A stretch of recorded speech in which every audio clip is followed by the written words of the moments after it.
Emily to Gremily here with our last solo episode of 2025. It is crazy. The year went by so friggin' fast.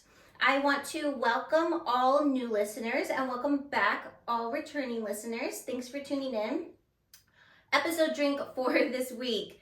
It's Martinelli's sparkling cider. I am drinking that today instead of champagne because I am supposed to go do a workout later, and I didn't think it would be responsible to show up and work out and be tipsy.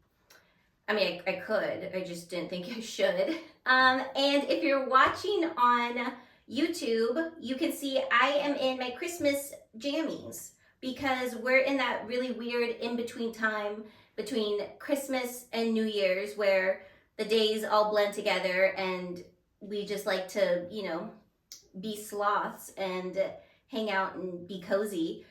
And that's what I'm doing. And I didn't feel like getting a full-on outfit ready. And I thought my Christmas pajamas were cute enough to be shown on the podcast. So I'm in my jammies. This is going to be the last episode of 2025. I can't believe the time went by so fast. We're gonna do kind of like a 2025 wrap up, if you will. So yeah, I have my notes like I always do because I will always forget something. We are gonna do a couple circle backs. Number one, I was asked about TV recommendations for a listener who is on bed rest until she has her baby. And I recommended the It prequel, Welcome to Derry. And I said I needed to rewatch it because I wasn't paying attention. I went back and rewatched it. Guys, if you just pay attention, it's not that hard to understand. I made it sound like it was really complicated when really I just was not paying attention. If you just watch it like a normal person, you'll get it. There are a lot of like past references to other Stephen King novels and movies, which in knowing that now I'm like, oh, okay. So if you're a fan of the Stephen King universe and you know the It movies, The Shining, Shawshank Redemption, The Mist, all of those are referenced in this series. If you know that, then everything makes a little bit more sense. So guys, if you just pay attention to it, it's really not that hard to understand. I'm just a dodo bird and wasn't paying attention. Oh well. Okay, the next one is from my gremlin guidance question from one of my anonymous listeners. She had asked me my thoughts on giving her boyfriend an ultimatum if he didn't propose to her around the holidays. Like she was wondering, should she give him an ultimatum, a time limit? What should she do? I had said I don't think she should give an ultimatum. She did email me back though. She said, "Thank you so much for replying to my gremlin guidance question. As it turns out, I didn't need to give my boyfriend an ultimatum because he became my fiance on Christmas Eve. But I agree that giving the ultimatum wouldn't have been fair, so thank you for your guidance. Signed, Anonymous." So you didn't need my guidance anyway. Luckily he proposed and you're happy, and I wish you all the happiness in the world. But I do understand the thought process of you wondering like, well, if they don't do this, should I do this? I do that all the time, so I get it. The next one was in response to someone had asked if it was scary living in such a big city like Los Angeles. I had said no, but that one of my fears, I guess, is Waymos because I don't trust them. I think they're a little sketch. There's a lot of news reports of crazy things happening in Waymos and because of Waymos. So when I see them on the street, I'm like, ooh, it's a Waymo. And I got a message. This person said, "My city doesn't have Waymos yet, but I'm interested to know if you had any bad experiences in Uber or Lyft being a young woman in a large city." Yes. Unfortunately, I think if you are a woman, you're gonna run into a creep at some point in your life. And I'm not the only person who's had a bad experience in an Uber. I used to Uber a lot, back and forth to work here and there, depending, like, I was having like car issues, whatever. So I would Uber to work. It was close by. It really wasn't that expensive for me to go back and forth. But I did have one instance where I ordered my Uber, got into it, and the guy was chill. He seemed nice. I mean, I don't really like to talk to Uber drivers too much, especially if I'm like kind of like getting ready to like go into a shift of work or go somewhere where I'm like, on my phone usually. And he was asking me like, oh, where are you headed to? I was like, oh, I'm just going to work, blah, blah, blah. Just like very regular chit chat. He dropped me off. It was when I was working at this club as a waitress. And he was like, oh, cool. Like, I've never been here before. I was like, oh, yeah, it's fun. Thanks, bye. That was that. And then a few hours later, I was told that there was someone asking for me. And I was kind of weirded out because, that's odd to be asked for. And I, make my way through the club, and it's my Uber driver. And he was like, oh, I thought I'd come check this place out. I gave him your name at the door. And it just left me feeling like really uncomfortable. Like, he picked me up from my home. He knows where I live. Now he knows where I work. He knew my name because it was right there on the Uber app. It freaked me out. I didn't like it. So then I stopped taking Ubers for a little bit. I was like, forget this. Unfortunately, I'm not the only person that this has happened to. I've talked to so many different like coworkers or friends, and almost everyone has had a bad experience in an Uber or a Lyft. Do I think they're safer than Waymos? I don't know. Like, would you rather have a creepy person in the car with you, possibly picking you up, or would you rather have no one in the car with you, but you might be driven into danger? Like, it's kind of like that question, the man or the bear, which do you choose? I don't know. I think I'm still gonna keep ordering Ubers though, and I'm not gonna download the Waymo app. I actually don't even know if they're cheaper or more expensive. Now I might download the app just to see what's what, like with pricing. But they scare me. I don't know. I'm paranoid as it is, and I feel like with Ubers and Lyfts, like I'm very aware of my surroundings, even though I might not look like I am if I'm on my phone or fiddling with something. I'm still aware of where I'm going. I usually always tell someone, okay, I'm leaving my house now. People have my location. So I don't know. I guess it's a personal preference if you prefer, a person driving the car or not. I think I'm going to stick with Ubers, but don't quote me on that. I don't know. Maybe the next time I record, I will have taken a Waymo and I'll have a different experience. But yeah, that's where I'm landing right now. To be continued. Okay, and the next topic, I'm kind of doing topics like how I would if I had a guest here. Usually I have like my talking points. Whereas if I'm doing just solo episodes, I usually just have like the stories, the guidance, the gossips written down. But for this, like I said, I wanted to do a end of 2025 wrap up. So I am very into, I think you guys should kind of know this about me, super into like astrology, the Chinese New Year. Like, I love all that stuff. I think it's super interesting. And I always get my education on TikTok, as you guys know. So I was getting fed all these videos of like end of the year, like rituals and traditions. And they were saying that 2025 was the year of the snake. So I was like, ooh, what's that about?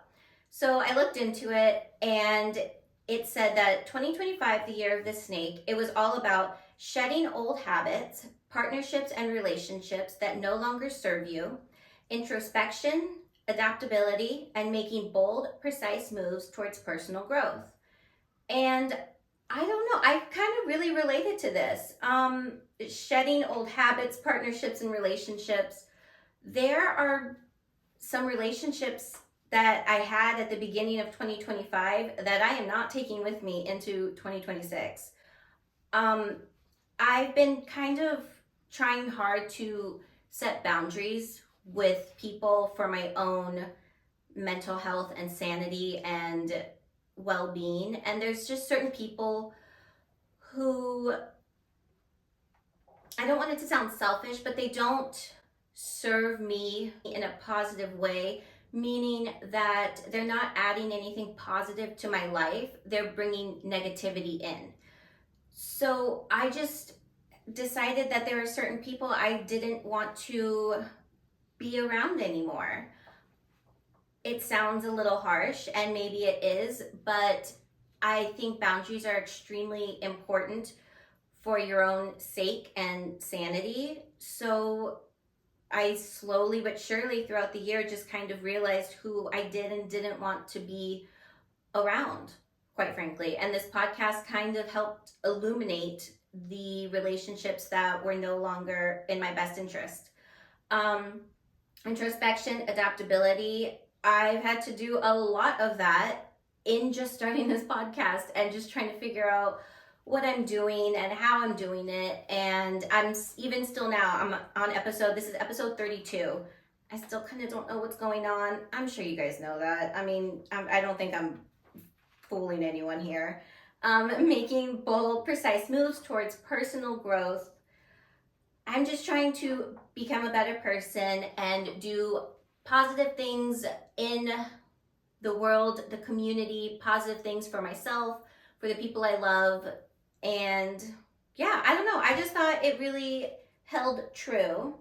So in thinking that the year of the snake was accurate, I looked to see what year 2026 was going to be, and it is the year of the horse. It technically doesn't start until February 17th, but I don't know. I don't like that number. I wanted to start January 1st. My OCD doesn't like that. So in my head, January 1st hits and it's year of the horse. I know it's not. Don't come for me, but you know what I mean. So year of the horse, 2026. It is about intense energy, passion, freedom, ambition, and action, pushing you forward towards your goals. I like that. I like that energy for 2026.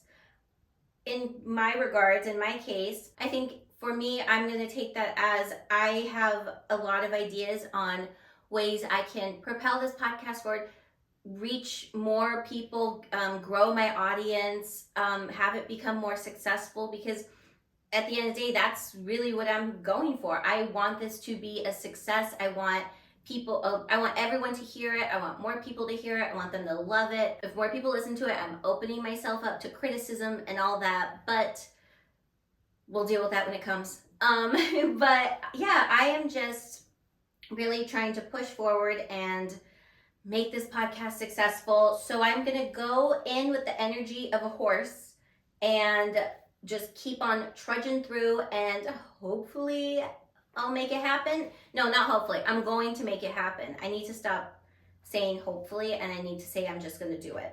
You know, it's like words are spells. We have to speak it into existence. Another thing I thought was cool, I actually learned about this a few years ago, but there is a way you can calculate your personal year number. The way you calculate it is you take your birthday and add it to the year that we're going to enter. So for myself, this upcoming year, you would take my birthday, which is August 2nd, so 8 plus 2, and then you add 2026, so plus 2 plus 0 plus 2 plus 6. And then you add all the numbers up, and then you just keep adding up those digits until it reaches just one number. For my personal year, for 2025, the one we're ending right now, I had a personal year number 1.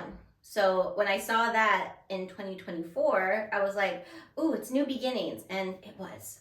So for my personal year of 1, which I'm leaving now, it said it was a time for new beginnings and fresh starts, learning your individuality and finding your unique voice, making courageous decisions, and clearing out old patterns to make room for your new paths. I don't know, in my head, I might be crazy, but in my head, I think it tracks. A time for new beginnings and fresh starts.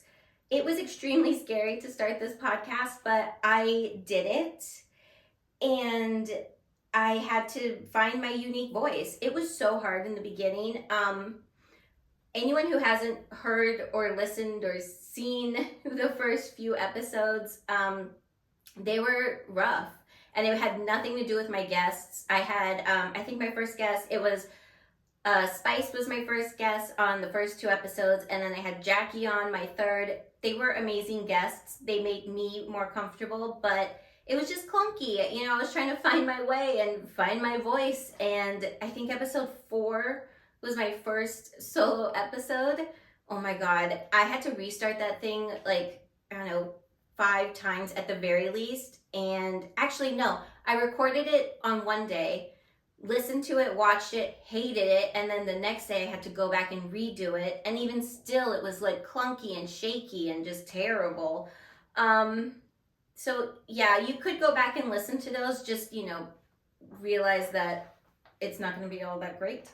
But yeah, I had to figure out how to do this, and I knew nothing of making a podcast, putting it out there, you know, between the setup, the furniture, the lighting, all these lights that I got up here, all this software and the editing tools and this and that, and I knew nothing. And I really had to figure it out and push forward. And there were a lot of tears along the way when I thought, I don't know what I'm doing and I don't know why I think I can do it, but I did do it, and I'm very proud of that. So I thought personal year number 1 for me was accurate as well.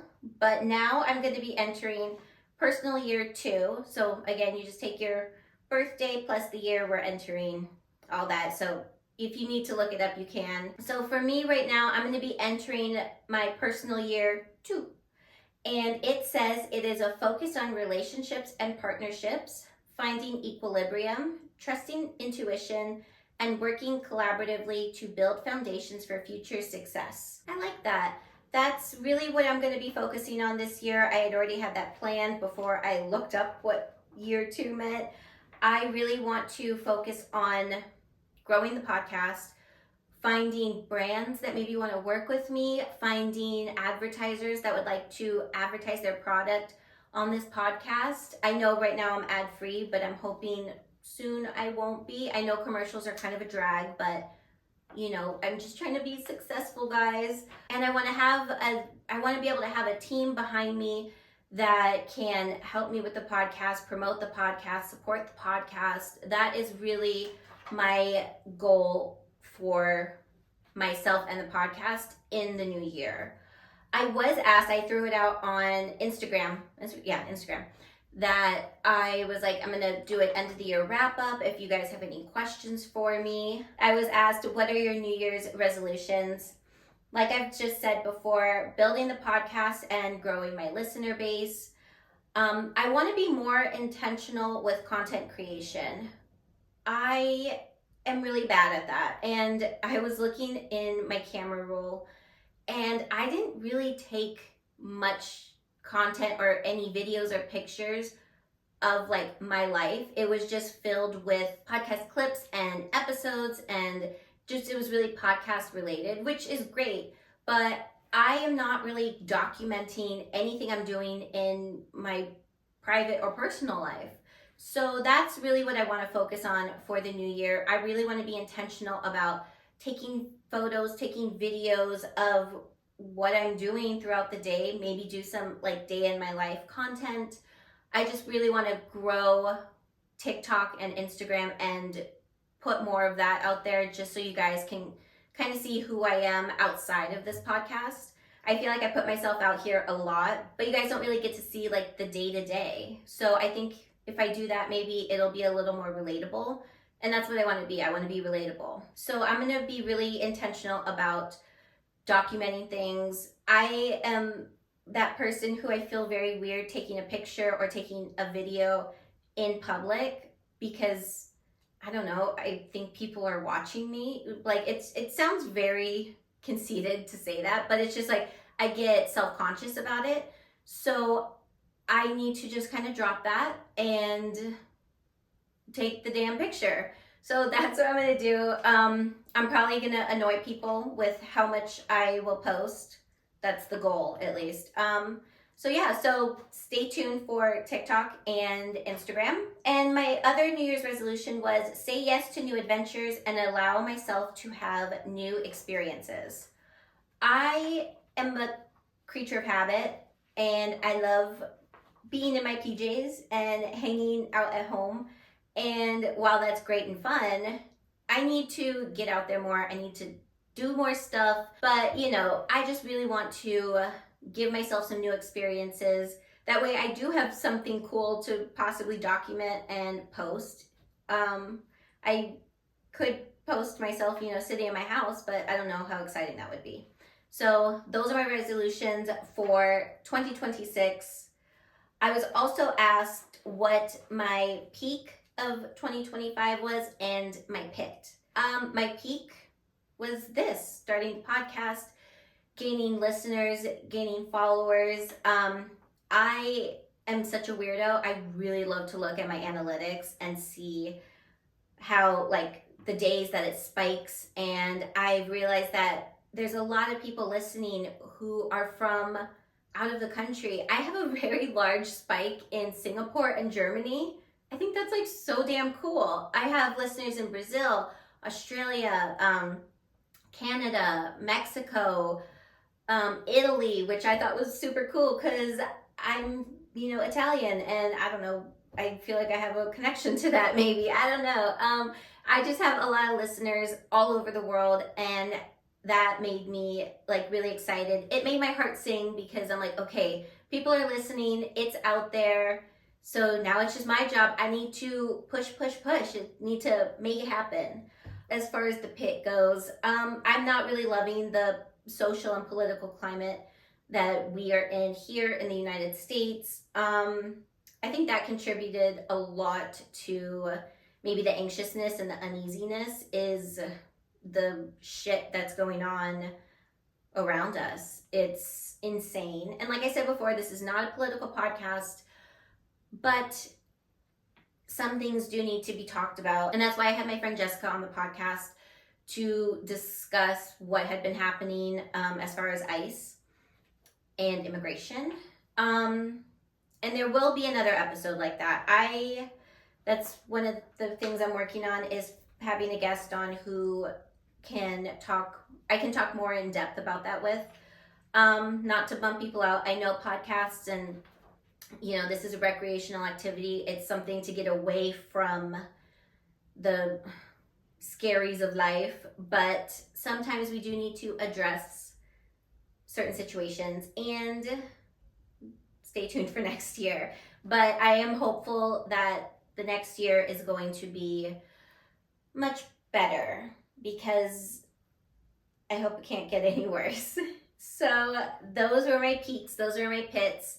I'm just really grateful for this podcast, for giving me an outlet. It's really given me something to look forward to. I love planning out the episodes and getting them ready, and when I have a guest, getting them ready and talking about it and collaborating. I really love doing that. Even the editing, I can't stand it, but I do love it. I'm hopeful that I can find someone to take it over for me, because, you know, it's just not my favorite thing to do, but I think when I do hand it over, I will miss it. So yeah, I'm just grateful for the podcast and for all of you for listening in and supporting me and all that. And yeah, it's going to be exciting. I do want to end with, I received 2 gremlin stories, and I thought we should just end with some good old gremlin stories. It's what started the podcast, and let's end the podcast with these stories.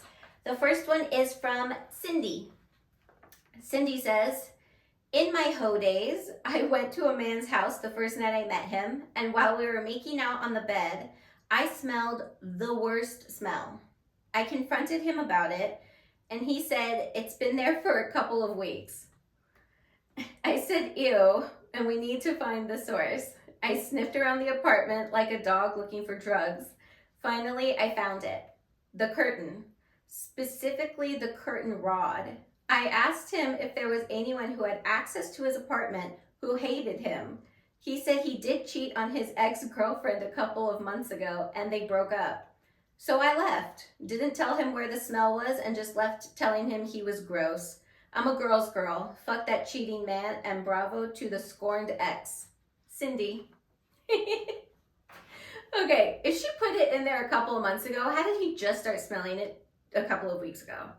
Like, I'm telling you, man, men are gross. It's so disheartening. Like, come on, dude. And like, why did it take like, he could have figured out it was his curtain rod.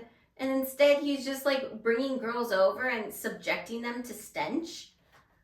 What's happening? Men, you need to do better. And Cindy, bravo to you. And bravo to that scorned ex. Yeah, fuck him. Would I have told the guy? I don't know. It would have been funny for him to, like, I wonder what she put in the curtain. If it was a bad smell, maybe it was like, it had to have been food, right? Ugh. But that, you know what? I'm not trying to give anyone ideas, but should you need them, that's a good one. I've never done that to, I could have. I should have. You know, back in the day, I really could have used some of these suggestions, but oh well. Probably kept me out of trouble that I didn't have access to them. But yeah, bravo to Cindy, bravo to the scorned ex. Okay, and the last gremlin story of 2025 is a repeat writer. This is from Macy. I don't remember which episode it was, but I do remember her. She was the one who, she was at a party with her friend in high school. They saw her friend's ex and he was with another girl, so they went and egged his car. And the next day, they realized that the egg had baked into the car paint and they ruined the guy's car. And I guess it was like his prized possession or something. So she did say she was going to write in some more gremlin stories. Macy, you sent in like 3 or 4. I picked this one because it was on theme with New Year's. So Macy says, it was 2002 and my friends and I were out at our local favorite college bar about to ring in the new year and welcome in 2003. We pre-gamed at our apartment before going out and were pretty drunk when we got there. I don't really remember much except for when I was woken up by a girl in a bathroom stall. It was 12:09 and I must have gone to the bathroom to pee and just passed out on the toilet. My friends had assumed I was in the corner with a cute guy having a fun makeout sesh. I missed the ball drop, didn't get my New Year's kiss, and rang in 2003 with my butt on a toilet and my head leaning on a bathroom stall wall. Signed, Macy. Hey girl, you know, sometimes when you drink too much, you just need to pass out. I'm sure she took that cat nap and she felt good as new at 12:09. Haven't done this either, but you know, the night is young. Who knows what will happen? That was a good one. And Macy, you did have like 2 or 3 other stories listed on your email. I will sprinkle those into future episodes. And that's it, guys. That's the end of the podcast. If you want to follow myself and the podcast on social media, it's Emily to Gremily Pod on Instagram and TikTok. You can also watch this episode and almost all the past episodes on YouTube. Emily to Gremily Pod on YouTube. If you have your own gremlin story, you need gremlin guidance, or you have a juicy piece of gremlin gossip, you can email myself and the podcast, emilytoggremilypod@gmail.com. Also, if you have any suggestions for future guests, people you want to see, people you want to hear from in 2026, email me the suggestions, or you can message or DM me on social media if you have ideas. There is an idea that has already been floated out there from Sarah. She said that she loved the true crime episode. So if you have any true crime stories you want to send in to be read, also if you have ghost or spooky stories, send those in, and that will be a future episode coming up, let's say month or so. Just waiting to get enough entries to make it a full-on episode. And yeah, make sure to like, follow, share, subscribe, rate 5 stars, do all the things. That's it, guys. All right, let's cheers out. Cheers to you, cheers to me, cheers to 2025 being over and 2026 being so much better, and we're looking forward to it. Cheers, guys. Love you. Bye.